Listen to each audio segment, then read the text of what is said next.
सभी मित्रों को नमस्कार। आज आज हम हाजिर हैं एक नए टॉपिक के साथ और यह है एटिलैक्टेसिस।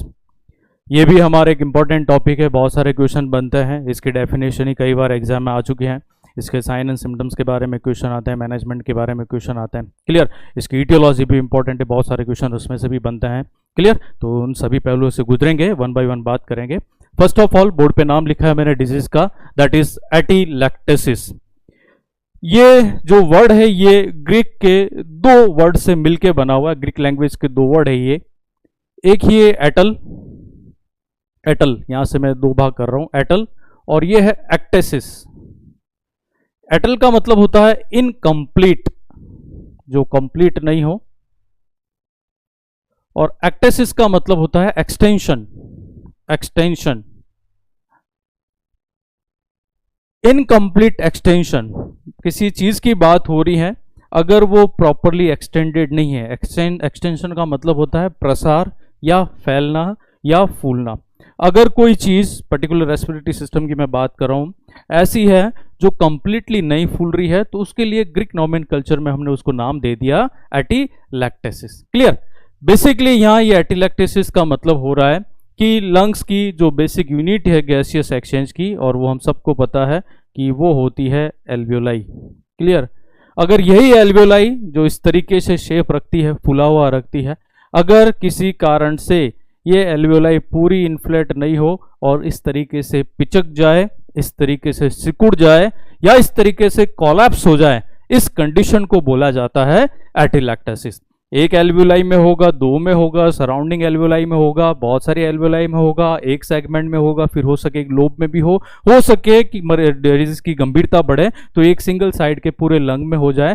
दैट मीन्स कंक्लूजन ये कि it is an simply the collapse और क्लोजर ऑफ द एल्वियोलाई और ए पोर्शन ऑफ द लंग। क्योंकि लंग्स के पोर्शन में एल्वियोलाई आती हैं, तो डायरेक्टली इसका मतलब है एल्वियोलाई का कोलैप्स होना, लेकिन इनडायरेक्टली इसको हम बोल सकते हैं कि लंग्स का कोलैप्स होना भी बेसिकली क्या है, एटिलैक्टेसिस। क्लियर। तो इन दो नाम से पता चल रहा है कि ये एल्वियोलाई कंप्लीटली एक्सटेंडेड होती है जब भी हवा इसके अंदर आती है, ये सिकुड़ती है जब हवा बाहर जाती है, ये प्रोसेस चलता रहता है। लेकिन बहुत सारे कारण अभी मैं बताऊंगा, इसकी वजह से इस एल्वियोलाई का इनकम्प्लीट एक्सटेंशन होता है, ये पूरी की पूरी नहीं फैलती है, प्रसार होती है, और इसी कंडीशन को बोला जाता है, क्या हो गया है, एल्वियोलाई। तो बाय डेफिनेशन में इसकी बात करूं, it is an simply closure, या इसी को हम बोल सकते हैं कोलैप्स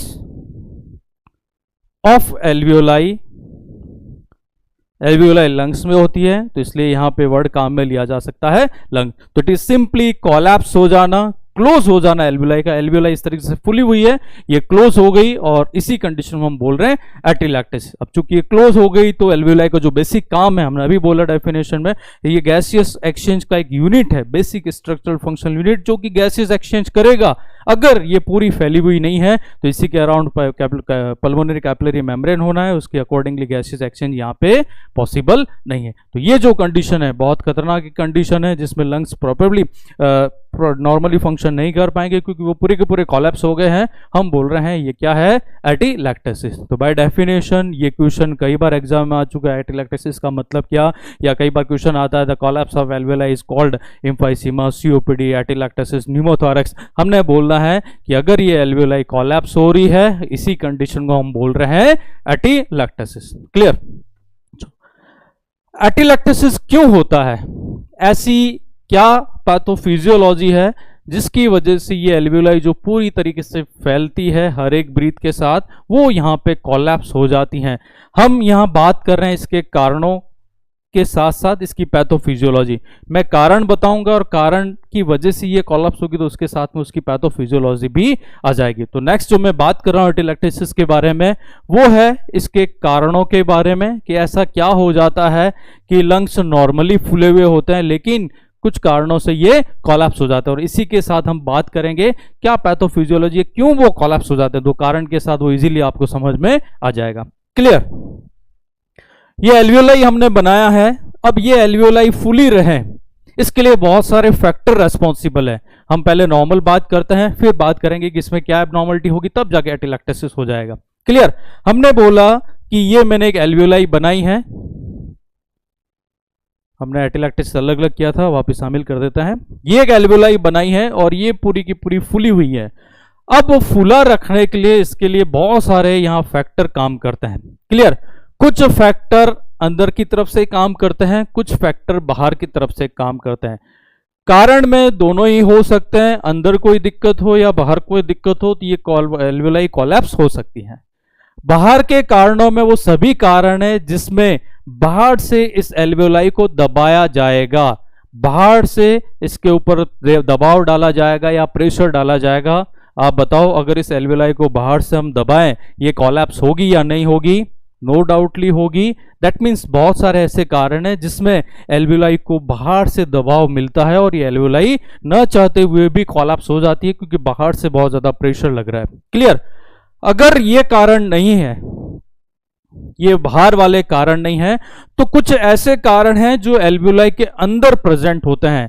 वो सारे फैक्टर जो इसको फुला रखने के लिए रेस्पॉन्सिबल हैं, अगर वो कारक यहाँ अपसेंट होंगे तब भी एल्वियोलाई क्या हो जाएगी? कोलैप्स हो जाएगी। सबसे इंपॉर्टेंट एल्वियोलाई को फुला रखने के लिए जरूरी है हवा का वेंटिलेशन। हवा कंटिन्यूसली इसके अंदर आए और बाहर जाए। अगर हवा इंटर नहीं करेगी तो हर एक ब्रीथ के साथ ये प्रोग्रेसिवली क्या होती जाएगी? कोलैप्स होती जाएगी। मैंने अभी सिर्फ कारण बताए हैं, इटोलॉजी वाइज में वन बाय वन अगेन बताऊंगा। अभी सिर्फ मैं इंट्रो बता रहा हूं कि किस तरीके से ये एल्वियोलाई कोलैप्स हो सकती है। एक कारण तो बाहर से इसको दबाव मिले तब एल्वियोलाई कोलैप्स हो सकती है। अगर ये वाली चीज नहीं है तो अंदर वो कारण जो रेस्पॉन्सिबल इसको खुला रखने के लिए वो अगर अपसेंट होंगे तब ये एल्वियोलाई कोलैप्स हो जाएगी। मैं बोलूं प्रॉपर वेंटिलेशन नहीं हो रहा है। क्यों नहीं हो रहा? एयरवे ऑब्स्ट्रक्शन हो गया, एयरवे बंद हो गया, कोई ना कोई बाधा है रास्ते में हवा जाने के लिए, तो ये एल्वियोलाई को हवा मिलेगी नहीं। और ये ब्लैडर की तरह होता है, फुटबॉल की अगर हवा नहीं डालेंगे तो ब्लैडर कोई सा भी हो वो अपने आप कोलैप्स होता जाता है, तो ये एल्वियोलाई भी कोलैप्स हो जाएगी। एल्वियोलाई को फुला रखने के लिए एक गैस बहुत जरूरी है और यह है नाइट्रोजन गैस। ये नाइट्रोजन नॉर्मली वेंटिलेशन के थ्रू यहां पहुंचती है, लेकिन कई बार वेंटिलेशन तो नॉर्मल होता है लेकिन ये गैस यहां रुक नहीं पाती क्योंकि बहुत ज्यादा मरीज को ऑक्सीजन दे दी जाती है। ऑक्सीजन थेरेपी का एक कॉम्प्लिकेशन है जिसमें ज्यादा ऑक्सीजन की वजह से नाइट्रोजन यहां खत्म हो जाती है और ये एल्वियोलाई कोलैप्स हो जाती है, क्योंकि नाइट्रोजन इस एल्वियोलाई को फुला रखने के लिए बहुत इंपॉर्टेंट रेस्पॉन्सिबल एक गैस है। तीसरा कारण, यहां पर एल्वियोलर फ्लूइड होता है और उस एल्वियोलर फ्लूइड में सर्फेक्टेंट होते हैं। Clear? Surfactant that means what? यहां इस एल्वियोलर फ्लूइड में एक ऐसा कॉम्प्लेक्स मिक्सचर होता है जिसमें फॉस्फोलिपिड होते हैं, लाइपोप्रोटीन होते हैं और कैल्शियम आयन होते हैं। ये सारी की सारी चीजें कलेक्टिवली कहलाती है सर्फेक्टेंट। और ये यहाँ जो एल्वियोलर फ्लूइड है उसके ऊपर सरफेस टेंशन को क्रिएट होने नहीं देता है।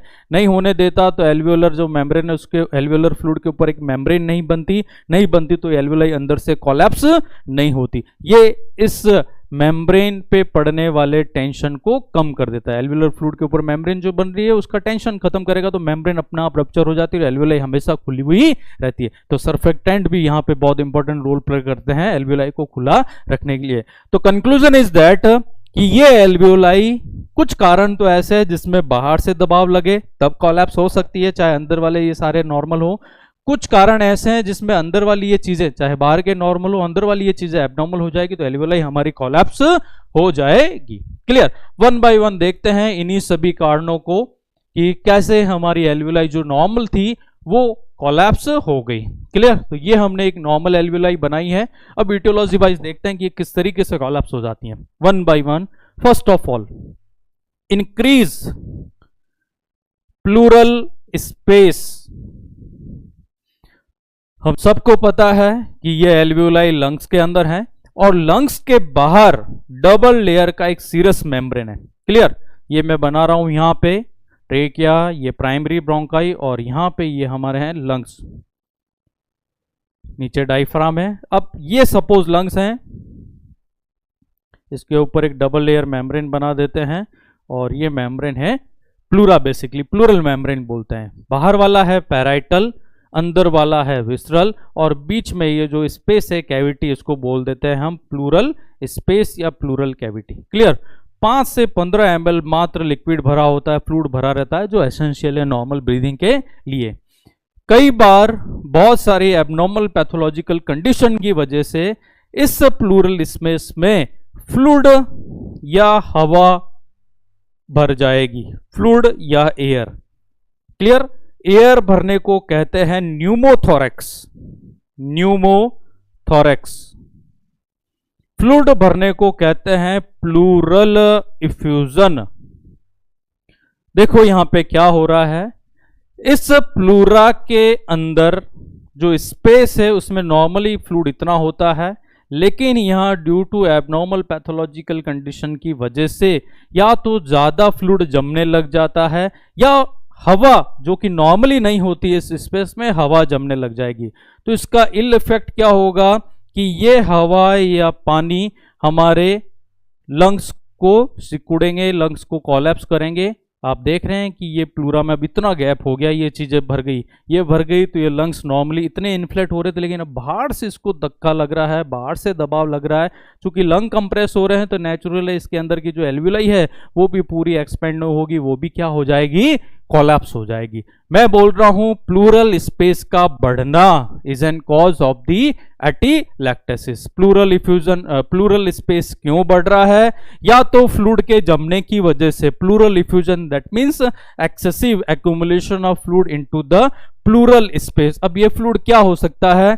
ये सीरस फ्लूइड हो सकता है, सिंपली यहां पे ब्लड हो सकता है, यहां पे लिम्फ हो सकता है, यहां पे एज सच हम बोले पस हो सकती है, एम्फाइमा जिसको कहते हैं। तो बहुत सारी चीजें हैं यहां पर इफ्यूजन के अंदर, अगर वो जमेगी तो एल्वेलाई को कोलैप्स कर देगी। लेकिन अगर पानी नहीं जमा तो हवा भी यहां जम सकती है इस प्लूरा में, और जब हवा जमेगी तो उस कंडीशन को हम बोलते हैं न्यूमोथोरैक्स। तो एक कारण हमको समझ में आया कि या तो प्लूरल इफ्यूजन हो, प्लूरल इफ्यूजन, या न्यूमोथोरैक्स की कंडीशन, न्यूमोथोरैक्स की कंडीशन, ये एल्वियोलाई या लंग्स हमारे कोलैप्स हो जाएंगे। क्लियर? एक बात और मैं बता दूं, ज्यादातर एटीलैक्टेसिस यूनिलेटरल होते हैं, बहुत रेयरली बायलेटरल होते हैं। पॉसिबिलिटी है बायलेटरल होने की, लेकिन ज्यादातर संभावना यूनिलेटरल, दैट मीन्स एक साइड की लंग को ये अफेक्ट करता है कॉमनली। पहला कारण प्लूरल स्पेस का बढ़ जाना, आइदर बाय द फ्यूजन या न्यूमोथोरैक्स कंडीशन। दूसरा, altered डायफ्राग्मेटिक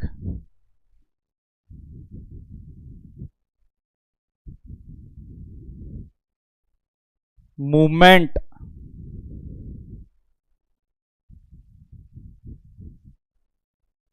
clear? Altered diaphragmatic movement. हम सबको पता है कि थोरैक्स में लंग्स के नीचे एक मसल्स और फाइब्रस टिश्यू का शीट होता है, और यही शीट कहलाता है डायफ्राम। ये डॉम शेप होता है, और ये शेप इसलिए कि ये रेस्पिरेशन को असिस्ट करें। ड्यूरिंग इंस्पिरेशन ये फ्लैट हो जाता है, ड्यूरिंग एक्सपिरेशन ये दोबारा डॉम शेप आ जाएगा, जिससे ब्रीदिंग करने में बॉडी को असिस्टेंस मिलेगा। लेकिन कई बार कुछ ऐसी कंडीशन होती है जिससे इससे डायफ्राम का मूवमेंट अल्टर्ड हो जाता है। अल्टर्ड का मतलब नॉर्मल मूवमेंट नहीं रह जाता, जो अभी मैंने बताया, during inspiration flat, during expiration dome shape. अब ये मूवमेंट इसका अल्टर्ड हो जाएगा। अल्टर्ड कैसे हो जाता है? बहुत सारी कंडीशन है। यहां पर नीचे की तरफ ये तो था थोरैक्स, और यहां है एब्डोमिनल कैविटी। इस कैविटी में पानी भर जाए, हम बोलते हैं एसाइटिस। अगर फ्लूइड जम गया है पेट के अंदर, तब आप देखेंगे कि चूंकि फ्लूइड यहाँ है तो ये फ्लूइड इसको धक्का लगाएगा ऊपर की तरफ। इंस्पिरेशन में इसको जाना चाहिए था नीचे, लेकिन फ्लूइड भरा हुआ है तो ये ऊपर इस लंग्स को कंप्रेस करेगा, और ये एल्वियोलाई क्या हो जाएगी, कोलैप्स हो जाएगी। तो ये हम बोल रहे हैं ये मूवमेंट डायफ्राम सही नहीं कर रहा है, इसकी वजह से ये एल्वियोलाई कोलैप्स होगी। तो क्या कारण हो गया? एसाइटिस। कई बार ओबेसिटी बहुत ज्यादा होती है लोगों के अंदर। ओबेसिटी आप देखते हैं एक्सेस फैट है एब्डोमेन के ऊपर, और एक्सेस फैट भी डायफ्राम को नीचे डिसेंड होने में मुश्किल पैदा करेगी। नीचे वो इजीली डिसेंड हो नहीं पाएगा क्योंकि वहां रेजिस्टेंस फील होगा due to the excess fat at the abdomen level, और उस केस में भी ये नीचे जाएगा नहीं, ऊपर ये लंग्स हैं और लंग्स को कंप्रेस करेगा। तो हम देख रहे हैं डायफ्रागमेटिक मूवमेंट, डायफ्राम का मूवमेंट नॉर्मल नहीं होके क्या हो गया, अल्टर्ड हो गया। और अल्टर्ड होने की दो वजह हम देख रहे हैं, या तो एब्डोमिनल कैविटी में फ्लूइड जम गया है, पानी भर गया है, या पेशेंट बहुत ज्यादा ओबीज है। दोनों ही कंडीशन में movement of diaphragm will not be normal. हर एक ब्रीथ के साथ ये नीचे नहीं जा पाएगा, नीचे यहां पर प्रतिरोध इसको मिल रहा है और उसकी वजह से हवा तो अंदर जा रही है, नीचे डायफ्राम जा नहीं रहा, तो बीच में बच गई एल्वियोलाई, और एल्वियोलाई कहां पे क्या हो जानी है, कोलैप्स हो जानी। क्लियर? तो that is the altered diaphragmatic movement. हम बोलेंगे it may be due to ascites और ओबेसिटी कंडीशन। क्लियर? तीसरा कारण बहुत इंपॉर्टेंट है, कई बार एग्जाम में पूछा जा चुका है, post operative factor. Post operative factors, यहां कुछ कारण हैं जो कि ऑपरेशन के बाद से रिलेटेड है। दैट मीन्स ये वाला जो इटियोलॉजी है ये नॉन सर्जिकल पेशेंट पे अप्लाई नहीं होता है। ये सारे फैक्टर उस पे, उन लोगों पे जिसकी रिसेंटली सर्जरी हुई है और सर्जरी के बाद एज ए कॉम्प्लिकेशन, चेस्ट की सर्जरी नहीं, कहीं की भी हो सकता है, प्रोबेबली एब्डोमेन का, पेल्विक का, तब after surgery as an complication patient को यहां क्या हो सकता है, एटिलैक्टेसिस। अब आप सोचेंगे कि सर्जरी में ऐसा हम क्या कर देते हैं मरीज के साथ कि उसकी एल्वियोलाई कोलैप्स हो जाती है। हम कुछ नहीं करते, मरीज खुद करता है due to the surgical condition. These are some factor. कौन कौन से मैं बताता हूं one by one. First, low monotonous tidal volume breathing. देखो एक फैक्टर तो ये है कि जब भी मरीज की सर्जरी होती है, आपने देखा होगा कि due to the surgical interventions patient take shallow breathing, अच्छे से नॉर्मल ब्रीद नहीं कर पाता है, उसको पेन होता है, फिजिकल डिस्कम्फर्ट होता है रिगार्डिंग द सर्जरी। तब हम देखते हैं कि पेशेंट लगातार सैलो ब्रीदिंग करता है। सैलो का मतलब वॉल्यूम जो नॉर्मली लेना चाहिए, नॉर्मल हम 500 ml लेते हैं हर एक ब्रीथ के साथ, उसी को बोलते हैं टाइडल वॉल्यूम। अगर ये वॉल्यूम कम हम ले रहे हैं, जैसा कि मरीज खुद नहीं लेता है लेकिन due to the surgical condition वो करता है, और जब सैलो ब्रीदिंग करती है तो हवा कम जाती है एल्वियोलाई में, और जब हवा कम जाएगी एल्वियोलाई में तो एल्वियोलाई हमने बोला है ब्लेडर लाइक स्ट्रक्चर, अगर हवा प्रॉपर नहीं गई तो वो नहीं फूलेगी, वो क्या हो जाएगी, कोलैप्स हो जाएगी। तो ये क्वेश्चन कई बार आ चुका कि पोस्ट सर्जिकल कॉम्प्लिकेशन के रूप में होने वाली सर्वाधिक रेस्पिरेटरी डिजीज कौन सी है, हमने बोलना है इट इज एन एटिलैक्टेसिस। क्यों होती है उसका एक कारण ये बता दिया, लो मोनोटोनस टाइडल वॉल्यूम की मरीज ब्रीदिंग करता है, इसकी वजह से वेंटिलेशन प्रॉपर एल्वियोलाई को मिलता नहीं है और एल्वियोलाई हमारी कोलैप्स हो जाती है। सम टाइम पेशेंट को एनास्थेसिया का इफेक्ट एटिलैक्टेसिस कॉज कर लेता है। सर्जरी हुई है, एनास्थेसिया दिया जाएगा लॉस ऑफ सेंसेशन की वजह से।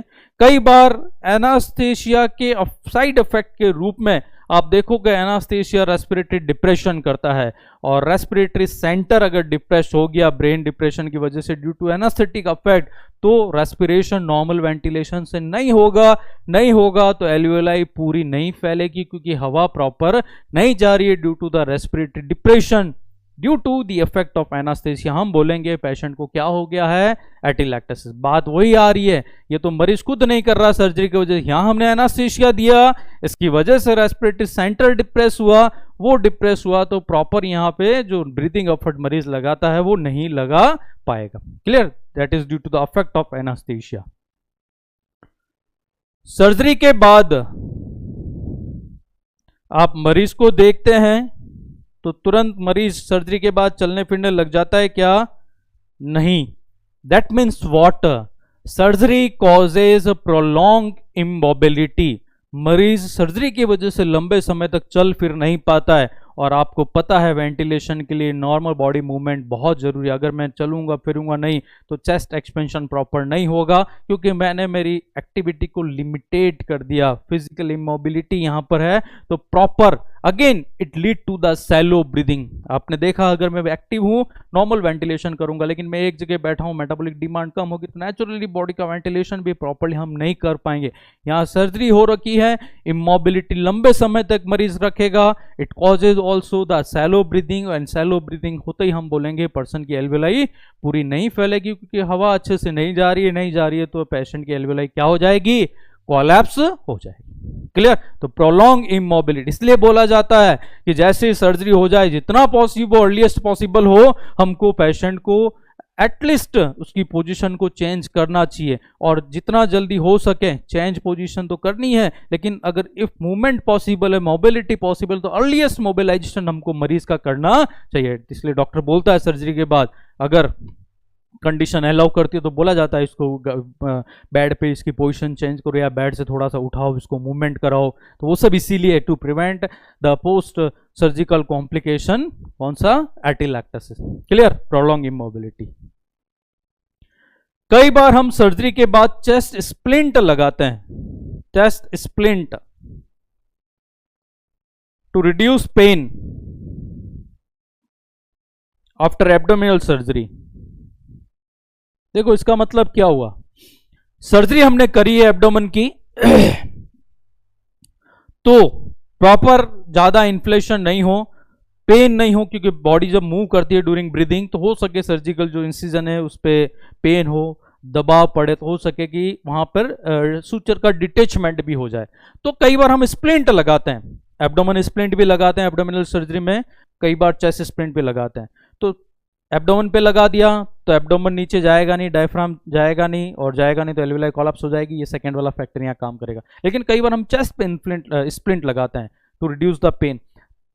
लगाना अच्छी बात है, लेकिन स्प्लिंट इन्फ्लेशन को रेसिस्ट करता है, इन्फ्लेशन को रोकता है, हवा अंदर जाने को रोकेगा। मैंने बोला कि मैंने चेस्ट को बाहर से धक्का दे दिया, अब मैं ब्रीथ नॉर्मल ले पाऊंगा? नहीं। ऑफ कोर्स वहां पे लो टाइडल वॉल्यूम की हवा अंदर जाएगी, और हवा अंदर जाएगी तो हम बोलेंगे कि वॉल्यूम कम गया, एल्वियोलाई में be collapsed due to the low air. उसकी टेंडेंसी है, हवा पूरी चाहिए उसको एक्सपेंड होने के लिए, नहीं मिलेगा तो एल्वियोलाई विल बी कोलैप्स। तो यहां पर हम बोलते हैं chest splint to reduce the pain in case of particular abdominal surgery. Sometime chest surgery भी होती है, वहां पर भी स्प्लिंट लगा से पेशेंट को एटिलैक्टोसिस हो सकता है। क्लियर? तो ये है, ये सारे कारण हैं surgical factor, surgical causes after the surgery basically. और ये क्वेश्चन कई बार आ चुका, दोबारा रिपीट कर दूं, सर्जरी के बाद सर्वाधिक होने वाला कॉम्प्लिकेशन जो रेस्पिरेटरी सिस्टम से रिलेटेड है, बोलना है ये एक डिजीज है, दैट इज एटिलैक्टोसिस, मतलब एल्वियोलाई का कोलैप्स हो जाना या क्लोज हो जाना। क्लियर? ये सारे फैक्टर मैं बता रहा हूं जो एल्वियोलाई को बाहर से बंद कर रहे हैं, बाहर से दबाव लगा रहे हैं। अभी अंदर की बात नहीं हुई है, बाहर वाले फैक्टर्स के बारे में बात हो रही है।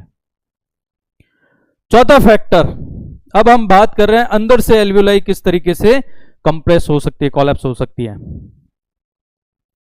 दैट इज सिंपली, एक और factor external, impaired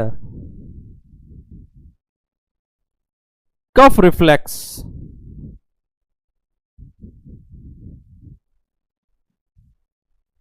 due to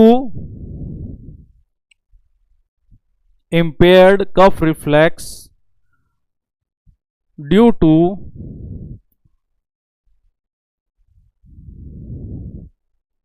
musculoskeletal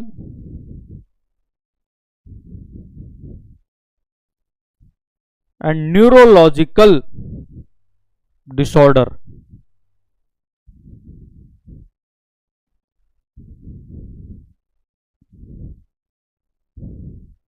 ये भी एक कारण है, एक्सटर्नल कारण ही है। देखो क्या है, इंपेयर्ड कफ रिफ्लेक्स, कफिंग हम करते हैं नॉर्मली जब भी कोई चीज जाएगी हम कफिंग स्टार्ट कर देते हैं ताकि उसको प्रॉपर्ली बाहर निकाला जा सके।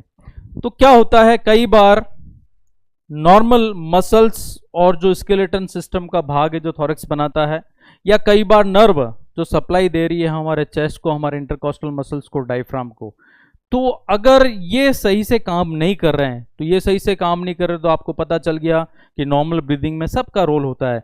न्यूरोलॉजिकल रोल होता है, नर्व जाती हैं, इंटरकॉस्टल नर्व, फ्रेनिक नर्व जाती हैं। मसल्स का रोल होता है, इंटरकॉस्टल मसल्स हैं। स्केलेटन का रोल होता है, यहाँ रिब्स केज है। तो ये सब क्या है, नॉर्मली काम करते हैं, चेस्ट को इन्फ्लेट करवाते हैं, डिफ्लेट करवाते हैं। लेकिन क्या होता है, अगर इनमें किसी में भी दिक्कत है तो बताओ मैं नॉर्मल इन्फ्लेशन कर पाऊंगा क्या, नॉर्मल ब्रीदिंग नहीं कर पाऊंगा। ऑफ कोर्स जब नॉर्मल ब्रीदिंग नहीं होगी तो चीजें जो है क्या होनी है, एल्वियोलाई को कोलैप्स वहां पे करना स्टार्ट कर देती हैं, और एल्वियोलाई वहां पे as due to the imbalancing और in function of that particular system वहां पे प्रॉपर पेशेंट ब्रीदिंग नहीं करता। क्लियर।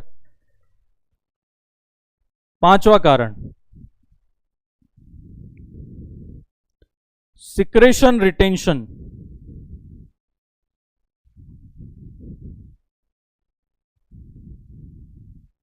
Airway obstruction.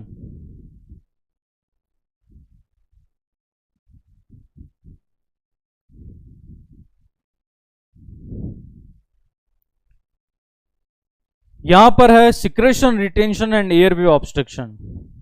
ये एयरवे है, अब अंदर के फैक्टर की बात करें, एयरवे।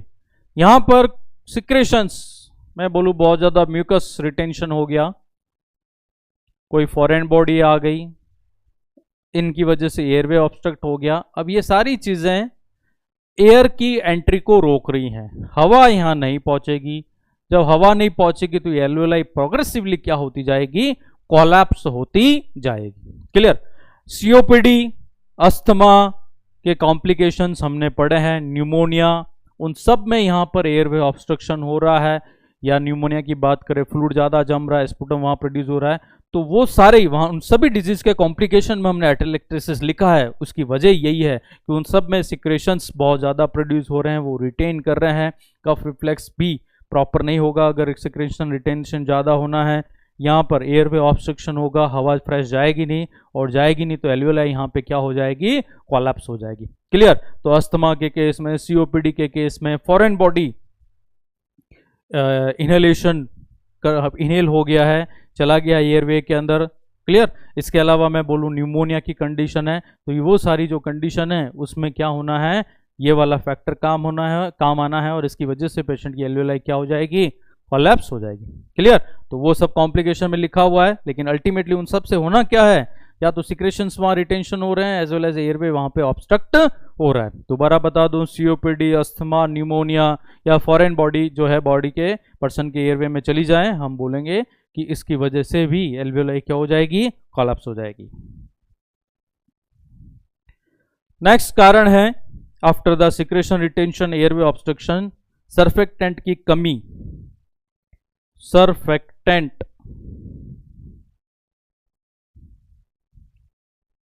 सर्फेक्टेंट हमने पढ़ा है एल्वियोलाई के अंदर जो टाइप 2 सेल्स होती हैं, सर्फेक्टेंट का निर्माण वही करती हैं। टाइप 2 सेल एल्वियोलर फ्लूइड बनाती हैं जिसमें पानी होता है, और उसी पानी के अंदर मिले हुए होते हैं surfactant. Surfactant is basically a complex mixture of phospholipid, lipoprotein and calcium ion. ये सारी चीजें मिलके एल्वियोलर फ्लूइड के ऊपर मेम्ब्रेन, झिल्ली बनने से रोकते हैं। झिल्ली बनती है उससे पहले ही ये पर्टिकुलर सर्फेक्टेंट उस झिल्ली का टेंशन खत्म कर देते हैं, जिससे वो कंप्लीटली बन नहीं पाती और अंदर की तरफ एल्वियोलाई को शक नहीं करती है, एल्वियोलाई कोलैप्स नहीं होती है।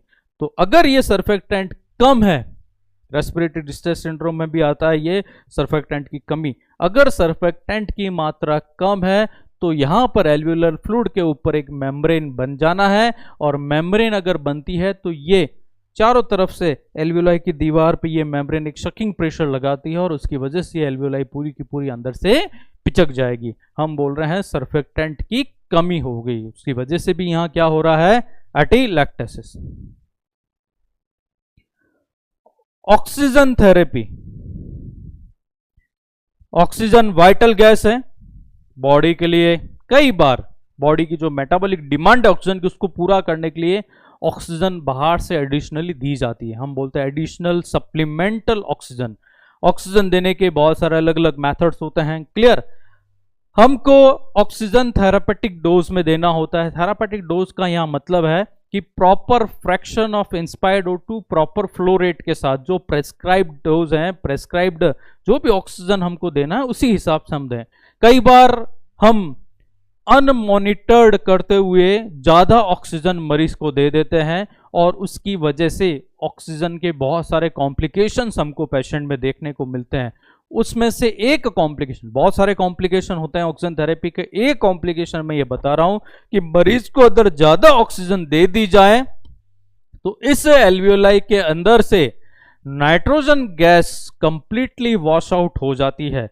हालांकि नाइट्रोजन एक ऐसा गैस है जिसका गैसियस एक्सचेंज नहीं होता है। इंस्पायर्ड एयर में भी ये 78% होता है, एक्सपायर एयर में भी ये 78% ही होता है, लेकिन हर एक ब्रीथ के साथ ये वेंटिलेट करती है और इसीलिए क्योंकि ये एल्वियोलाई को एक्सपेंड करने में हेल्प करती है।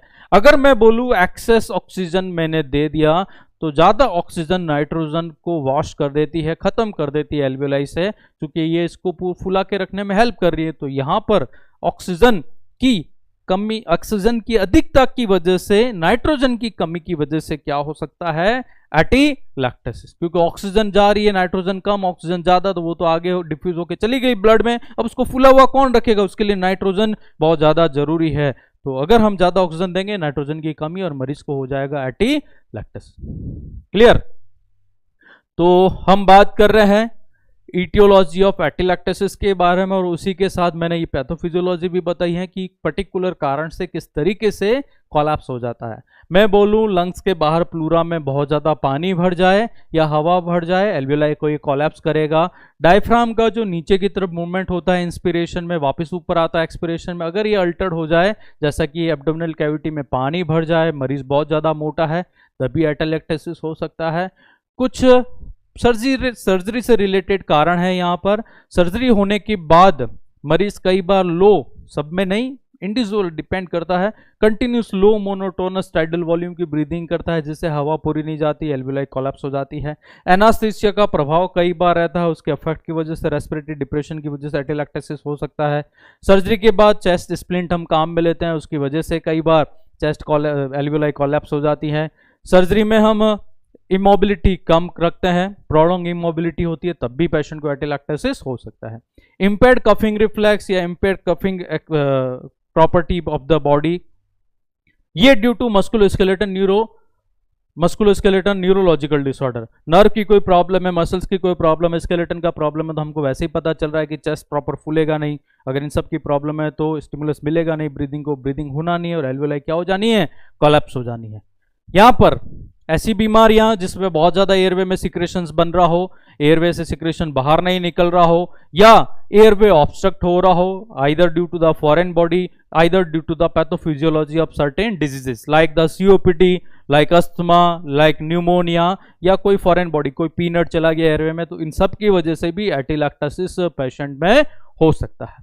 सर्फेक्टेंट जो कि एक केमिकल मिक्सचर होता है, बहुत सारी प्रोटीन्स का, लिपिड का, फॉस्फोलिपिड होता है, लाइपोप्रोटीन होता है और कैल्शियम आयन होते हैं, ये सरफेस टेंशन को खत्म करता है जिससे एल्वियोलाई खुली रहती है। लेकिन यहां पर हम देख रहे हैं सर्फेक्टेंट की कमी है, तब भी एल्वियोलाई कोलैप्स हो जाएगी। और लास्ट में as an complication of oxygen therapy, oxygen induce atelectasis होता है, ऑक्सीजन की वजह से एटीलैक्टेसिस। हालांकि ऑक्सीजन वाइटल गैस, लेकिन ये भी एज ए कॉम्प्लिकेशन एटीलैक्टेसिस कर सकता है। प्रिस्क्राइब्ड डोज के बिना हमको एक्सेसिव ऑक्सीजन मरीज को नहीं देनी चाहिए। क्लियर? तो ये सारे कारण हैं एटीलैक्टेसिस के, एल्वियोलाई के कोलैप्स होने के। क्लियर? नेक्स्ट हम बात कर रहे हैं कि एटीलैक्टेसिस हो गया, मरीज में क्या लक्षण देखने को मिलेंगे। हमारी मेन जो यूनिट है गैसियस एक्सचेंज की, वही कोलैप्स हो गई है। तो बताओ गैसियस एक्सचेंज होगा क्या, नहीं होना है। सारा बॉडी का जो भी ऑक्सीजन डिमांडिंग वर्क है वो सारा अफेक्ट हो जाएगा और उनसे रिलेटेड बहुत सारे सिम्टम मरीज में देखने को मिलेंगे। हम बात कर रहे हैं क्लिनिकल मैनिफेस्टेशंस की या sign and symptoms of the atelectasis के बारे में। क्लियर? वन बाय वन बात करते हैं। ये कारण एटीलैक्टेसिस की इटियोलॉजी के अकॉर्डिंगली है, हो सके सारे देखने को मिले, हो सके कुछ देखने को मिले, it depend on the aetiology of the atelectasis. मैं सारे कलेक्टिव सिम्टम्स आपको बता रहा हूं। पेशेंट को यहाँ कफिंग होगी, खांसी आएगी, it may be due to the secretion retention, airway obstruction like pneumonia, COPD की कंडीशन। स्पुटम प्रोडक्शन होता है, ये भी due to the disease condition, secretion retention, airway obstruction. Dyspnea यहाँ होगा, मरीज को सांस लेने में दिक्कत आएगी, एयरवे बंद हो रहा है। क्लियर। टेकिपनिया, रेस्पिरेटरी रेट यहाँ पे बढ़ जाएगी, हमने बोला है रेट, रेस्पिरेटरी रेट क्या हो जाए, मोर देन 24।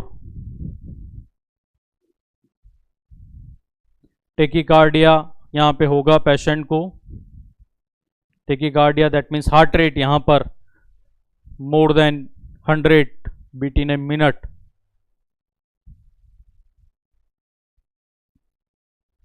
पेशेंट को यहाँ पे जो ब्रेथ साउंड है, जो लंग की साउंड्स आती हैं, वो यहाँ पे कम हो जाएगी। हम देखेंगे कि लंग्स चूंकि कोलैप्स हो गए हैं, तो हर एक वेंटिलेशन के साथ लंग्स में साउंड आती है, नॉर्मल ऑस्कल्टेशन के साथ हम सुनते हैं उसको, वो इस केस में आपको कम सुनाई देगी। मैंने बोला राइट साइड का एटिलैक्टेसिस, तो वहां पे आप ऑस्कल्टेशन करेंगे, लंग साउंड बिल्कुल ही डिपेंड ऑन द कंडीशन। कम एटिलैक्टेसिस तो कम आवाज आएगी, हो सके बहुत ज्यादा कोलैप्स हो गया लंग का सेगमेंट पार्ट, हो सके वहां पे कंप्लीटली लंग साउंड अब्सेंट हो जाए। Clear. Use of accessory muscle, dyspnea हो रहा है, ऑक्सीजन सैचुरेशन मिल नहीं रहा, कंपनसेट करने के लिए बॉडी फोर्सफुल वेंटिलेशन करती है, और उस केस में नॉर्मल जो मसल्स हैं उससे काम चलना नहीं है, पेशेंट को एडिशनली जो ब्रीदिंग की एक्सेसरी मसल होती हैं उनको यहाँ पे काम में लेना पड़ता है। क्लियर। तो patient use the accessory muscle for the breath. Cyanosis, आप देख रहे हैं लंग्स कोलैप्स हो गया, गैसियस एक्सचेंज का जो मेन काम है जिसमें ऑक्सीजन ब्लड में मिलना है वो यहाँ हो नहीं रहा है, ब्लड में ऑक्सीजन की कमी, तो आगे जाके टिश्यू में भी कमी होगी, और स्किन कलर एज सच वहां पे हम देखेंगे साइनोस्ट हो जाएगा, bluish skin discolouration. Pleuritic chest pain, अगर एटिलैक्टेसिस होने का कारण फर्स्ट है, पहला वाला जो हमने लिखा है, due to the increase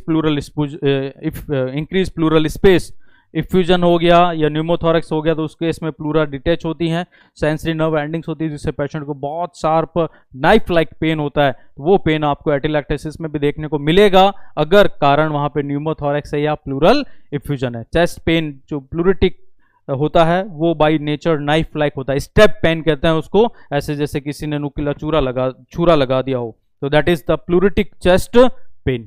clear. तो ये सारे सिम्टम्स हैं, बेसिक आइनन सिम्टम्स ऑफ द एटिलैक्टेसिस। ये डिपेंड करेगा ईटियोलॉजी क्या है, कफ वहाँ पे होता है, स्पुटम प्रोडक्शन होगा, सांस लेने में दिक्कत होगी, रेस्पिरेटरी रेट बढ़ जाएगा, हार्ट रेट बढ़ जाएगा, ब्रीथ साउंड जो आती है पर्टिकुलर लंग में वो डिमिनिस्ड होती है। इनिशियली डिमिनिस्ड का मतलब कम, अगर बहुत ज़्यादा कोलैप्स एल्वियोलाई तो पर्टिकुलर सेगमेंट में आपको बिल्कुल ही आवाज़ सुनाई नहीं देती है, द लंग साउंड में भी एब्सेंट। ब्रेथ साउंड को हम लंग साउंड भी कहते हैं, एक ही बात है।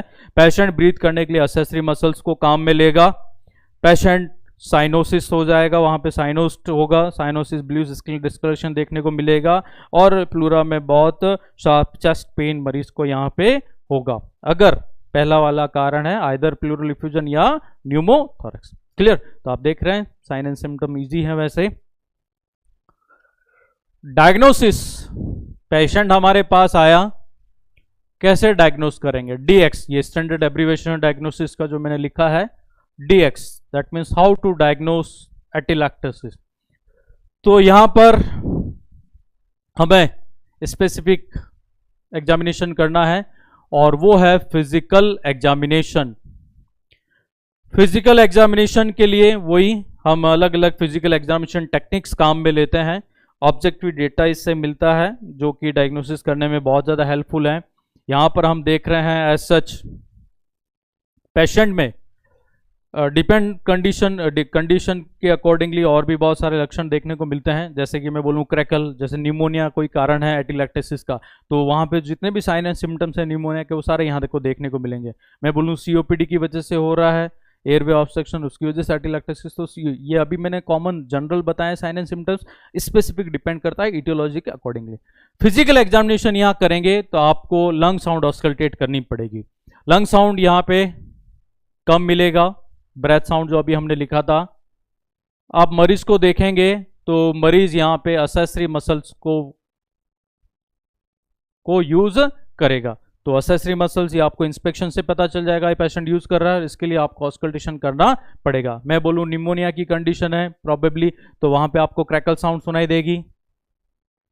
जब एयरवे में फ्लूइड रिटेंशन होता है तो क्रैकल सुनाई देता है। मैं बोलूं अस्थमा का मरीज है तो यहां पर आपको व्हिजिंग साउंड सुनाई देती है। क्लियर? तो डिपेंड ऑन द इटियोलॉजी, कारण क्या है, along with that particular etiology एटिलैक्टेसिस में आपको फिजिकल एग्जामिनेशन में अकॉर्डिंग टू द etiology अलग अलग चीजें आपको वहां पे एग्जामिन करनी होती है ताकि पता चल सके वहां पे एक्चुअली क्या दिक्कत है। क्लियर? तो मेनली ये आपको देखना है, ये आपको etiology के वाइज वहां पे एग्जामिन करके पता करना है। तो that is first common thing done to diagnose the atelectasis, that is the physical examination.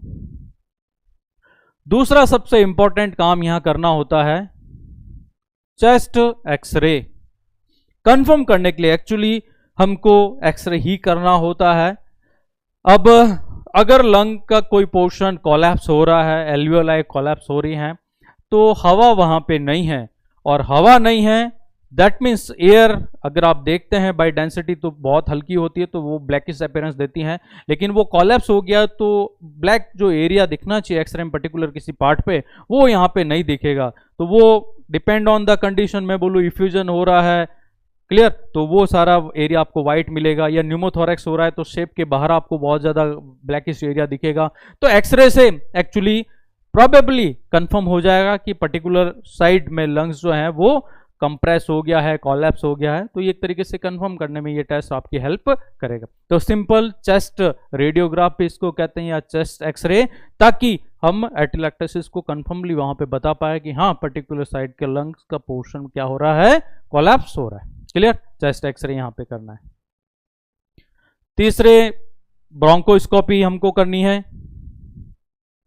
Bronchoscopy ये अगर वही कारण है, सिक्रेशन रिटेंशन है, एयरवे ऑब्स्ट्रक्शन है, इन्फ्लामेटरी कंडीशंस हैं, तो लाइक सीओपीडी अस्थमा हम देख रहे हैं, क्लियर, तो वहाँ पे न्यूमोनिया की कंडीशन में तो पता चल जाएगा कि हाँ वहाँ पे कोई दूसरी डिजीज कंडीशन है और उसकी वजह से एयर वे ऑब्स्ट्रक्टेड है, हवा जा नहीं रही है, तो ब्रोंकोस्कोप की मदद से आप उसको देख पाओगे। एक फाइबर ऑप्टिक ब्रोंकोस्कोप होता है, उसको डालना होता है एयरवे के थ्रू ब्रोंकाई तक टिल टर्मिनल ब्रोंकियल, और वहाँ पे localise retention of secretion, inflammatory condition इससे पता की जाती हैं। ये इसके दोनों फायदे हैं, यहाँ डायग्नोसिस भी कर रहा है और आगे ये हम बताएंगे मैनेजमेंट में काम आएगा, ये थेरापेटिक भी काम करता है। मैं बोलूँ एयरवे ऑब्स्ट्रक्शन है जिसकी वजह से कोलैप्स हो गया, तो इससे एयरवे ऑब्स्ट्रक्शन को हटाया जा सकता है। कोई फॉरेन बॉडी गई है उसको बाहर निकाला जा सकता है, सिक्रेशंस बहुत ज़्यादा तो उनको वहाँ से हटाया जा सकता है। तो ये डुअल बेनिफिट इसका, diagnostic as well as therapeutic. Bronchoscopy, microscopic visualization of the bronchi. Pulse oximetry करना है तो पता चल जाएगा सैचुरेशन ज़्यादा मिलेगा या कम, देखने से पता चल रहा है लंग्स पूरे कोलैप्स हो गए, ब्लड में गैस मिलना नहीं है, तो ओवरऑल आप देखेंगे कि ऑक्सीजन सैचुरेशन ब्लड के अंदर यहाँ पे कम देखने को मिलेगा। क्लियर? तो कंफर्म करने का यहाँ पे एक कॉमन टेस्ट है, that is the chest X-ray. आपको पता चल जाएगा पेशेंट को एटिलैक्टेसिस वहां पर है। क्लियर? तो आसान है, फिजिकल एग्जामिनेशन करना है, चेस्ट एक्सरे कराना है, ब्रोंकोस्कोपी करना है, पल्स ऑक्सीमेट्री चेक करना है, saturation of oxygen into the blood. Of course जो नॉर्मल होता है सभी को पता होगा, आपको नॉर्मल सैचुरेशन कितना होता है 95 to 100%। यहाँ पर पेशेंट का सैचुरेशन, ऑक्सीजन सैचुरेशन लेवल क्या मिलेगा, कब मिलेगा। क्लियर? तो ये सिंपल पल्स ऑक्सीमेट्री किया जाता है, एक प्रॉप होती है उसको ऑक्सीमीटर से कनेक्ट किया जाता है, या आजकल बिना प्रॉप के सिंपल इस तरीके से ऑक्सीमीटर आने लग गए हैं। बॉडी पार्ट्स आप बीच में रखो, एक तरफ एलईडी होता है, एक तरफ फोटो डिटेक्टर होता है, डिटेक्ट करता है, और यहाँ डिजिटल डिस्प्ले में आपको बता देगा परसेंटेज के रूप में oxygen saturation. Clear? Oxygen saturation indirectly oxygen की मात्रा बताता है, लेकिन डायरेक्टली मेन ये बताता है हीमोग्लोबिन की मात्रा, हीमोग्लोबिन की प्रतिशत मात्रा जो ऑक्सीजन को लेके जा रहा है। Oxygenated haemoglobin amount in percentage बताता है ऑक्सीजन सैचुरेशन। क्लियर? चलो नेक्स्ट अब हम बात कर रहे हैं प्रिवेंशन की। एटिलैक्टेसिस को कैसे रोका जाए। हमने देखा एक कारण जो कॉमन है that is post surgical factors. Surgery जब होती है तो ज़्यादातर केस में ड्यू टू इग्नोरेंस पता नहीं होता और पेशेंट को as an complication, respiratory complication, atelectasis हो जाता है। हम क्यों ना पहले ही कुछ ऐसे काम कर लें जिससे मरीज में एटिलैक्टोसिस नहीं हो। ये वाला पॉइंट सिर्फ और सिर्फ सर्जरी जो करवाते हैं उन लोगों पे काम करेगा, क्योंकि सर्जिकल फैक्टर्स जो हो रहे हैं, कॉम्प्लिकेशन जो कर रहे हैं, उन फैक्टर्स को हम रोक रहे हैं। कैसे हम एटिलैक्टोसिस की कैसे रोकथाम कर सकते हैं? पहला, frequent change of position. Frequent change of position. Surgery हो गई मरीज की, अब जितना जल्दी हो सके एक तो हमको पोजीशन चेंज करना है और ये इंटरवल मेंटेन रखना है। दैट मीन्स व्हाट, कि पेशेंट को कांस्टेंट एक ही पोजीशन में नहीं बनाए रखना है, सेम पोजीशन होगी, पेशेंट सैलो ब्रीथ करेगा, हमको बॉडी को मूव कराना है ताकि लंग्स को प्रॉपर इन्फ्लेट होने के लिए स्पेस वहां पे मिले। मैं बोलूँ राइट लेटरली ले रहा है, राइट लंग पूरा इन्फ्लेट होगा नहीं, क्लियर हो सकेगी, वो हर एक ब्रीथ के साथ हवा कम जाएगी, कॉलअप। तो we should frequently change the position. लेटा हुआ है, चेस्ट एक्सपेंशन प्रॉपर नहीं मिलेगा, अगर वो बैठ पाता है तो सेमी फाउलर दो, हाई फाउलर दो, क्लियर, बीच का फाउलर दो। तो depend on the condition after surgery हमको फ्रिक्वेंट मतलब कि एक डेफिनेट इंटरवल के बाद, वी शुड एटलीस्ट 2 घंटे तो यहाँ ही है, लेकिन अर्लीस्ट जितना अब हो सके पेशेंट की पोजीशन को चेंज करते रहो। तो सर्जरी के केस में अगर ये हम काम करेंगे तो हो सके प्रोबेबली एटिलैक्टोसिस एज एन कॉम्प्लिकेशन उसको नहीं हो। अर्ली मोबिलाइजेशन, अगर मरीज एक बार सेटल्ड हो गया है, स्टेबल है आपका पेशेंट, जितना जल्दी हो सके उसको आउट ऑफ बेड से उतारो और उसका मोबिलाइजेशन कराओ। जितना जल्दी वो मूव करेगा आप देखेंगे चेस्ट एक्सपेंशन प्रॉपर होगा, मूवमेंट बॉडी का बढ़ेगा तो नो डाउट डिमांड भी बढ़ेगा ऑक्सीजन का, तो बॉडी थ्राइव करती है, बॉडी का ड्राइव है बॉडी की डिमांड ऑक्सीजन की, तो वो प्रॉपर बॉडी लेना चाहेगी, उसके लिए प्रॉपर इन्फ्लेशन बॉडी करेगी, क्लियर। तो प्रॉपर एक्सपेंशन मिले लंग्स को, डिमांड बढ़े हैं बॉडी की, इसके लिए जितना जल्दी हो सके अर्ली मोबिलाइजेशन मरीज का होना चाहिए। हम देखते हैं कई बार सर्जरी के बाद मरीज बेड पे ऐसे लेटा रहता है, इच्छा नहीं होती मोबिलाइजेशन की, नहीं होगी तो ब्रीदिंग सैलो वो करेगा, सैलो ब्रीदिंग होते ही कॉम्प्लिकेशन अराइज हो जाएगा, दैट इज द एटिलैक्टोसिस, क्लियर। तो शुरू में मोबिलाइजेशन हो नहीं पाता तो हम पोजीशन चेंज करें, लेकिन जब सेटल्ड हो गया तो हमको अर्लीस्ट उसका मोबिलाइजेशन करना चाहिए, clear. Deep breathing exercise, surgery के पेशेंट में हम ये रिकमेंड करते हैं ताकि जब हवा डीपली अंदर जाएगी, शैलो ब्रीथ वो कर रहा है और वॉल्यूंटरी बोलते हैं कि डीप इंस्पिरेशन करो और फिर डीप एक्सपिरेशन। इस तरीके से क्या होगा, एयरवे ऑब्स्ट्रक्टेड है, खुलेगा, एल्वेओलाई कॉलप्स से तो ज्यादा हवा जाएगी, एल्वेओलाई पूरी फूलेगी, क्लियर। तो that means that exercise after the surgery helps in permanent opening of the airway. Airway permanently खुला रहे, वो कॉलैप्स नहीं हो जाए सर्जरी के बाद due to the shallow breathing, due to the continuous low monotonous tidal volume. इसके लिए मरीज को रिकमेंड किया जाता है deep breathing exercise, clear. Normal breathing हम सब करते हैं, लेकिन सर्जरी के बाद बोलना डीप ब्रीथ करें। डीप ब्रीथ का मतलब क्या, कि गहरी सांस लेनी है, इतनी गहरी कि डायफ्राम नीचे जाए और डायफ्राम नीचे जाने की वजह से पेट बाहर आना चाहिए, क्लियर। तो एक तरीके से उसको बोलते हैं डीप ब्रीदिंग, डायफ्रागमेटिक ब्रीदिंग मरीज को करवाएं ताकि प्रॉपर एक्सपेंशन मिले एयरवे को खोलने के लिए, एल्वेओलाई को खोलने के लिए। लेकिन कई बार कंट्रोल्ड डीप ब्रीदिंग मरीज नहीं कर पाता है, उसको नहीं पता कि कितनी गहरी सांस लेनी है, कब निकालनी है बाहर, कब क्या करना है। तो उसके लिए एक डिवाइस आती है, उसको यूज करने के लिए बोलना है यूज ऑफ इंसेंटिव स्पायरोमीटर, और प्रोसेस को बोलते हैं spirometry. Use of incentive spirometry, वो स्पायरोमीट्री नहीं है जो पीएफटी में हम बात कर रहे हैं, ये मशीन है जो स्पायरोमीट्री करवाएगी, इंसेंटिव स्पायरोमीट्री, क्लियर।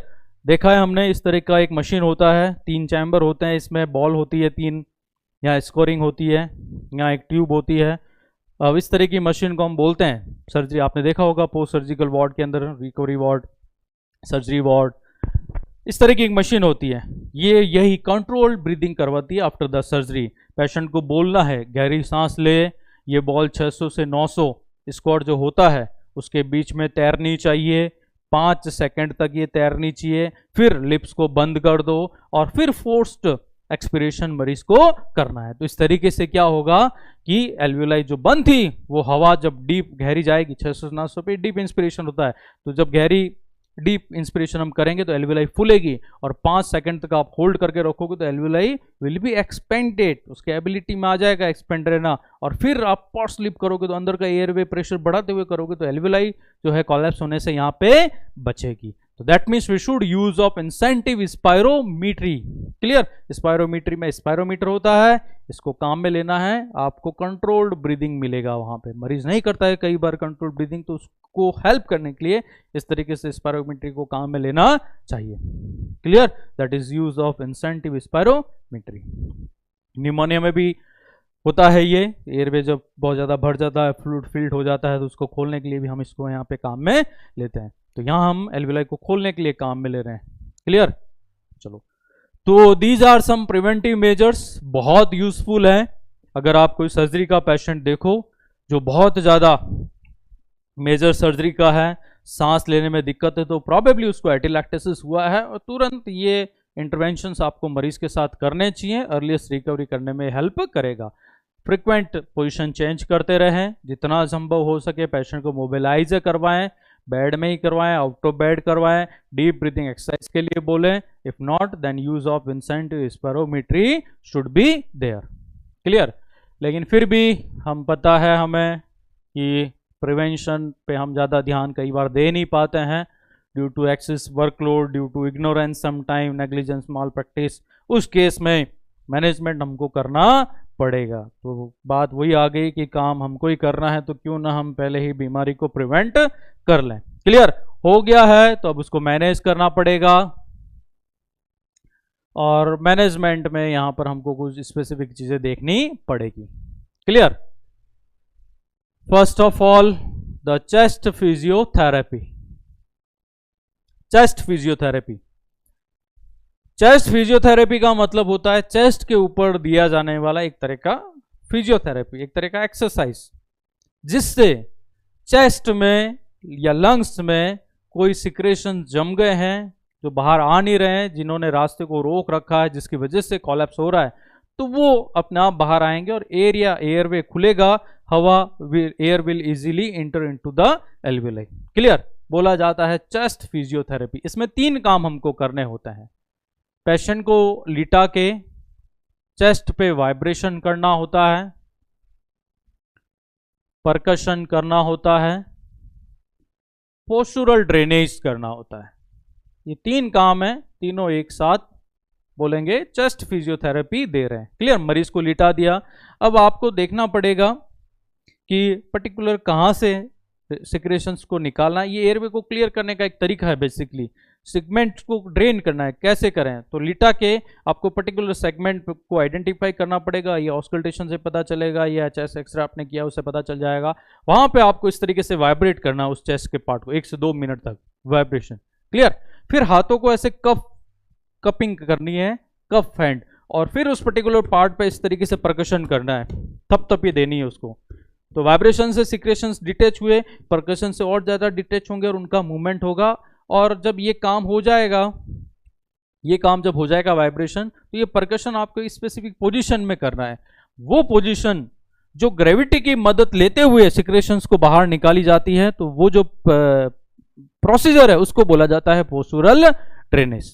क्लियर? मैं बोलूं लंग्स के नीचे वाले लोब में सिक्रेशंस हैं, तो सिर नीचे रखूंगा तभी लोब ऊपर जाएंगे और सारी की सारी चीजें बाहर आएगी। मैं बोलूं ऊपर वाले एपिकल लोब्स हैं, अपर लोब्स हैं, एपिकल रीजन में है। क्लियर? सेगमेंट अलग अलग होता है, एपिकल सेगमेंट इस तरह ऊपर है तो पेशेंट को सीधा हाई फाउलर रखना होता है। 11 अप्रोक्सीमेट पोजिशंस बनती हैं इस पोस्चुरल ड्रेनेज में, depend on the segment which you want to drain.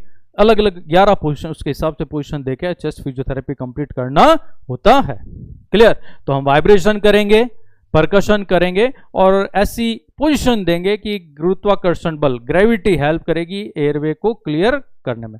तीनों काम कहलाते हैं चेस्ट फिजियोथेरेपी। एयरवे क्लियर, हवा प्रॉपर गई एल्वियोलाई में, एल्वियोलाई अपने आप एक्सपेंड हो जाएगी। क्लियर? जो कोलैप्स हो रही थी, तो that is chest physiotherapy. Suctioning करनी है एयरवे की, सक्शनिंग करेंगे airway probably will be cleared. कई बार नेबुलाइजेशन की मदद लेनी पड़ेगी। नेबुलाइजेशन, स्टीम नेबुलाइजेशन, भाप मरीज को देनी होती है। तो जो भाप वार्म्ड मॉइस्चर वाला एयर जाएगा तो हीट बेसिकली डायलेशन करता है। हीट के साथ पानी जो जा रहा है नेबुलाइजेशन में, वो पानी सिक्रेशंस को पतला करेगा और फिर उसको या तो पेशेंट खांसी करके कफिंग करके निकाल देगा, या हम सक्शनिंग कर रहे हैं तो एयरवे क्लियर हो जाएगा। क्लियर होगा तो हम बोलेंगे एटिलैक्टोसिस की जो प्रॉब्लम है वो धीरे धीरे सॉल्व होना यहाँ पे स्टार्ट हो जाएगी। यहाँ पे मरीज को ब्रोंकोडायलेटर दिए जाएंगे। ये सभी कंडीशन में नहीं, वही अगर सीओपीडी है, अस्थमा है पेशेंट को, वो भी एक कारण था एल्वेलाई का कोलैप्स होने का, तो ब्रोंकोडायलेटर्स यहाँ पे हम देंगे। ब्रोंकोस्कोपी यहाँ हम करेंगे। ब्रोंकोस्कोपी अभी हम थोड़ी देर पहले बात की थी, ये दोनों होता है, दोनों इन द सेंस कि ये थेरापेटिक भी होता है और डायग्नोस्टिक भी होता है। थेरापेटिक मतलब उपचार भी इससे होगा। क्या उपचार होगा? ब्रोंकोस्कोप डालेंगे, एयरवे को क्लियर ऑफ करेगा, एयरवे ऑब्स्ट्रक्शन है किसी फॉरेन बॉडी की वजह से, वो भी बाहर निकलेगा, रास्ता क्लियर, एयर जैसी जाएगी वेंटिलेट करेगी एल्वेलाई में, एल्वेलाई अपने आप एक्सपेंड हो जाएगी। Bronchoscopy. Continue positive airway pressure ventilation यहां देना है। ये एक तरह का वेंटिलेशन है। वेंटिलेशन का मतलब होता है कि पेशेंट को एडिशनल डिवाइस के साथ वेंटिलेट करना, क्योंकि वो खुद स्पॉन्टेनियस अपने आप नहीं कर पा रहा है। तो यहां पर एटिलैक्टोसिस के मैनेजमेंट में एक स्पेसिफिक टाइप का वेंटिलेशन काम आता है, इसको बोला जाता है continue positive airway pressure, CPAP. नाम सुना होगा आपने, सीपैप वेंटिलेशन। इसको कंटिन्यू पॉजिटिव एयरवे ब्रीदिंग भी कहते हैं, एक ही बात है, कंटिन्यू पॉजिटिव एयरवे ब्रीदिंग।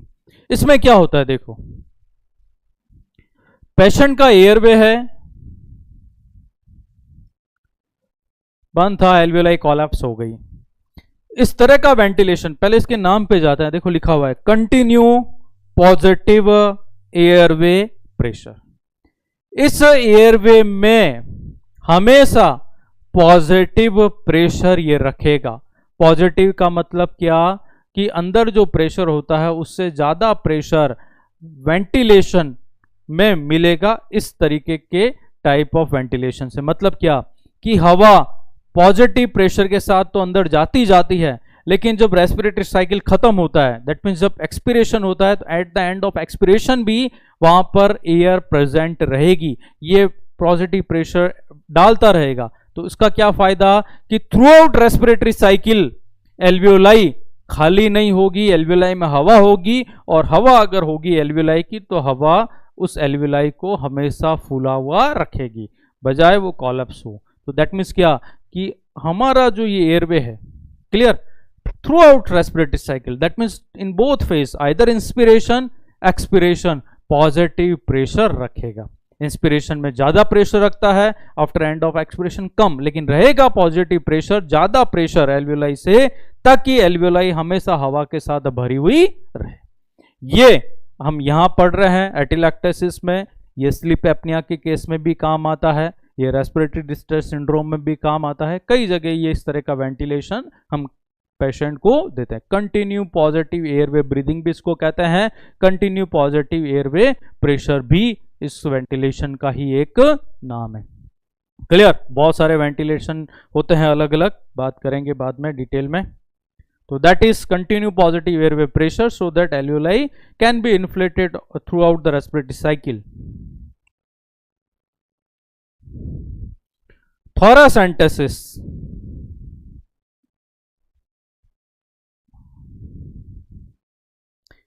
ये एक प्रोसीजर है बेसिकली थोरासेंटेसिस। सेंटेसिस वर्ड जहां भी आता है इसका मतलब होता है कि कोई चीज है जिसको हम पंक्चर कर रहे हैं एक निडल की मदद से। एक सिरिंज लेनी है और आगे एक सुई है, निडल है, और उसको हम डाल रहे हैं पर्टिकुलर किसी साइट पे पंक्चर करने के लिए। अब वो साइट कौन सी, उसके आधार पर आगे का ये प्रीफिक्स लगा हुआ है। थोरा यहाँ लगा हुआ है, थोरासेंटेसिस, ऐसे होता है पैरासेंटेसिस। तो यहाँ थोरा मतलब थोरैक्स, थोरैक्स का मतलब यहाँ है प्लूरल कैविटी से। हमने देखा पहला कारण, जब प्लूरल स्पेस बढ़ जाए, जब प्लूरा में हवा या पानी भर जाए, हम क्या करते हैं, एक 16 गॉस का 16 गॉस का एक नीडल लेते हैं और उसको डायरेक्टली प्लूरा में डालेंगे, प्लूरा पंक्चर होगी और वहां से हवा या पानी को हम बाहर निकालेंगे। जैसे जैसे प्लूरल स्पेस कम होगा, हवा या पानी उसकी बाहर आएगी, अपना आप एल्वियोलाई पे जो दबाव पड़ रहा था पहले, वो दबाव कम होगा, एल्वियोलाई धीरे धीरे अपना आप इन्फ्लेट होने लग जाती है। तो वो ही हमको करना है यहाँ पर, थोरासेंटेसिस। इसकी डेफिनेशन भी कई बार आ चुकी है। थोरासेंटेसिस क्या है, तो simply puncturing of pleura with the help of needle to drain और to escape air and fluid. Question आता है थोरासेंटेसिस किसको रिमूव करने के लिए किया जाता है, हवा को, पानी को, बोथ नन। यहां दोनों, प्लूरा में पानी भरेगा तब भी ये प्रोसीजर काम आएगा, प्लूरा में हवा भरेगी तब भी ये प्रोसीजर काम आता है, थोरासेंटेसिस। तो पहला ईटियोलॉजी अगर है आपके सामने एटिलैक्टोसिस का, तब ये काम पेशेंट के साथ करना पड़ेगा। क्लियर। लेकिन कई बार हवा या पानी बहुत ज्यादा होता है, तो बार बार आप पंक्चर कर नहीं सकते हैं, बहुत ज्यादा अमाउंट ऑफ वॉल्यूम वहां से फ्लूइड का निकाल नहीं सकते हैं क्योंकि सर्कुलेटरी कोलैप्स होने की प्रॉब्लम रहती है। तब आपको एक काम और करना पड़ेगा और उसको हम बोलते हैं कि ड्रेनेज सिस्टम लगाना पड़ेगा। क्लियर। उस ड्रेनेज का नाम है क्लोज चेस्ट ड्रेनेज। ये ड्रेनेज सिस्टम होता है, इसी को हम वाटर सील ड्रेनेज भी कहते हैं, वाटर सील ड्रेनेज। इसको इंटरकोस्टल ड्रेनेज भी कहते हैं, ऐसा ड्रेन जो रिब्स के बीच में से जाता है। क्लियर। तो इसमें क्या होता है, ये प्लूरा है, पर्पस वही है जो थोरासेंटेसिस का था, लेकिन ये लॉन्ग टर्म मेंटेनेंस के लिए। अब यहाँ फ्लूइड या पानी है, तो हम क्या करते हैं, यहाँ एक कैथेटर डालते हैं और उस कैथेटर को एक सिस्टम से जोड़ते हैं। उस सिस्टम को बोलते हैं वाटर सील एपरेटस, जिसमें 3 बोटल्स होती हैं। आजकल रेडीमेड कैनिस्टर आते हैं। क्लियर। उसमें 3 चैम्बर होते हैं। पहले 3 बोतल रखी जाती थी, 3 बोतल। पहली वाली बोतल ड्रेनेज कलेक्शन बोतल होती है, इसमें ड्रेन कलेक्ट होता है। दूसरी बोतल में पानी होता है और तीसरी बोतल में भी पानी होता है, इसको बोलते हैं सक्शन कंट्रोल बोतल। क्लियर। तो ये पूरा एक अलग से टॉपिक है। सिंपली अभी यहाँ मैं बता रहा हूँ कि जब भी प्लूरा से हवा या पानी आपको बाहर निकालना पड़ेगा, तब जब फ्लूइड या पानी ज्यादा है, लंबे समय तक ये काम करना है, तब आपको ये क्लोज चेस्ट ड्रेनेज यूज में लेना पड़ेगा। CCD क्लोज चेस्ट ड्रेनेज या ICD भी कहते हैं इसको, इंटरकोस्टल ड्रेनेज। ये काम करेंगे, प्लूरा का फ्लूइड या हवा बाहर निकलते ही अपने आप लंग्स वापस रीपोजिशन में आएंगे, एल्वियोलाई भी जो कोलैप्स्ड है धीरे धीरे अपना आप फूलने लग जाएगी। क्लियर। तो that is the use of close chest drainage. तो that is simply the management. दोबारा रिवाइज करा दूं, चेस्ट फिजियोथेरेपी, एयरवे बंद है सिक्रेशन की वजह से, तो ये एक फिजियोथेरेपी है चेस्ट के लिए, जिससे लंग सेगमेंट को ड्रेन किया जाएगा, एयर स्पेस को खोला जाएगा। पहले वाइब्रेट करना है पर्टिकुलर पार्ट को, डेफिनेटिक पोजीशन देनी है और फिर वहां एरिया को परकशन करना है। परकशन करेंगे, उसके बाद 15 से 30 मिनट तक पोजीशन रखेंगे, मेंटेन रखेंगे, ताकि वो सारी चीजें ड्रेन होके सेंट्रल एयरवे में आ जाए। ठीक है। मैंने बोला कि लोअर सेगमेंट को ड्रेन करना है। ये लोअर लोब है, इसके भी सेगमेंट है, 4 सेगमेंट। अब ये नीचे वाला सेगमेंट है पीछे की तरफ पोस्टीरियर। अब इसको ड्रेन करना है, तो मैं क्या करूंगा, ये सिर है यहाँ पे, इसको नीचे रखूंगा तभी ये ऊपर आएगा। तो इस तरीके से अलग अलग पोजीशन बनती है। यहाँ पे 11 पोजीशन, उसको बोलते हैं पोस्टुरल ड्रेनेज, ग्रेविटी की मदद लेके ड्रेन करना लंग सेगमेंट को पोस्टुरल। ये तीनों काम एक साथ करेंगे तब बोलेंगे चेस्ट फिजियोथेरेपी। एयरवे की सक्शनिंग करना है, नेबुलाइजेशन यहाँ करना है ताकि एरिया नम हो जाए, अच्छे से उसको वहाँ से ड्रेन किया जा सके। हमको यहाँ ब्रोंकोडायलेटर देने हैं, ब्रोंकोस्कोपी करनी है मरीज की, continue positive airway pressure CPAP एक वेंटिलेशन का टाइप है, ये हम देते हैं ताकि एल्वियोलाई हमेशा फुली हुई रहे, कभी भी खाली नहीं हो, खाली होते ही कोलैप्स हो जाएगी। तो पॉजिटिव प्रेशर मेंटेन रखते हैं एयरवे में। थोरासेंटेसिस, नीडल की मदद से पंक्चर करते हैं प्लूरा को, यहाँ से हवा पानी निकालते हैं। जब लंबे समय तक ये काम करना है तो थोरासेंटेसिस नहीं करके, क्योंकि वो रिपीटेटिवली करना पड़ेगा, तो उसके लिए हम परमानेंट एक ड्रेनेज डाल देते हैं चेस्ट के अंदर। क्लोज चेस्ट ड्रेनेज इसलिए बोलते हैं क्योंकि ये क्लोज होता है, इसमें एटमॉस्फेरिक एयर जाने की कहीं पर भी गुंजाइश नहीं होती। इसको बोलते हैं वाटर सील ड्रेनेज या क्लोज चेस्ट ड्रेनेज। क्लियर? तो दैट इज सिंपली द एटिलैक्टोसिस। ये पूरा सेपरेट टॉपिक है, बात करेंगे हम डिटेल में, बहुत सारे क्वेश्चन बनते हैं इसमें से भी। अभी सिर्फ नाम बताया है according to the management of atelectasis. Clear? तो it is simple all about the atelectasis. Atelectasis क्या है? एल्वेओलाई का कोलैप्स हो जाना एटिलैक्टोसिस है। बहुत सारे कारण हमने देखे हैं यहाँ पे, बाहर का स्पेस, प्लूरल स्पेस बढ़ जाए, क्लियर, या डायफ्राम सही मूव नहीं कर रहा है, या चेस्ट में किसी तरह का न्यूरोमस्कुलर प्रॉब्लम हो गया है, सर्फेक्टेंट की कमी है, ऑक्सीजन थेरेपी हमने बहुत ज़्यादा दे दी है मरीज को। क्लियर? इसके अलावा पेशेंट को कोई दूसरी सेकेंडरी प्रॉब्लम है जिससे सिक्रेशन बहुत ज़्यादा बन रहे, रिटेंशन हो रहा है। तो बहुत सारे कारण हमने देखे हैं etiology wise. Sign symptom common थे और मेन यहाँ पे था डायग्नोसिस जो हमने देखा, मेन टेस्ट होता है चेस्ट एक्सरे, और फिर हमने देखा प्रिवेंटिव मेजरमेंट। सर्जरी के बाद होने वाला कॉमन कॉम्प्लिकेशन यही है, तो उसको रोकने के लिए हम देख रहे थे, पोजीशन चेंज कर रहे हैं, हम पेशेंट को मोबिलाइज करा रहे हैं, डीप ब्रीदिंग करवा रहे हैं, हम इंसेंटिव स्पायरोमेट्री काम में ले रहे हैं, और लास्ट में हमने ये देखा है मैनेजमेंट, है ना, चेस्ट फिजियोथेरेपी करना है, सक्शनिंग करना है, nebulization, bronchodilator, bronchoscopy, continue positive airway pressure देना है, थोरासेंटेसिस करना है, क्लोज चेस्ट ड्रेनेज या वाटर स्लिट ड्रेनेज को काम में लेते हुए पेशेंट में जो कोलैप्स हो रहा है लंग को, उसको दोबारा से इन्फ्लेट हमको करना है। Clear? It is all about the एटिलैक्टोसिस।